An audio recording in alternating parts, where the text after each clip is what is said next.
Hey, YouVersion readers, my name is JP or Jonathan Precluda, and I'm so excited to share with you a really powerful verse today from 2 Corinthians chapter 10, verse 5. It says, "We demolish arguments and every pretension that sets itself up against the knowledge of God, and we take captive every thought to make it obedient to Christ." Now, the context of this verse is that there are rulers and principalities and demonic forces working against us. We know from the scriptures right there in the beginning of Genesis that Satan's key strategy is that he lies. He's the father of lies, that he comes alongside us and say, did God really say?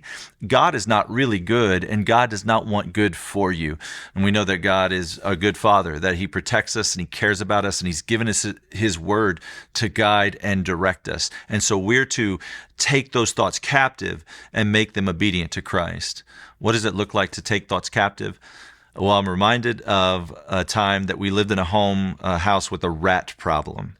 And I spent a lot of money trying to get rid of those rats until I eventually bought a snap trap for $1.33 at Home Depot.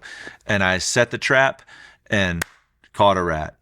And I set the trap again and caught a rat. And I continued to do that until they were all gone.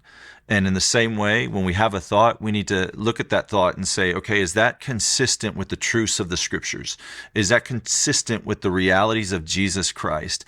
And if it's not, if it's a lie, then we can reject it. And if it's the truth, if it's consistent with what God teaches us in his word, then we can accept it and we can change areas of our life according to what it says.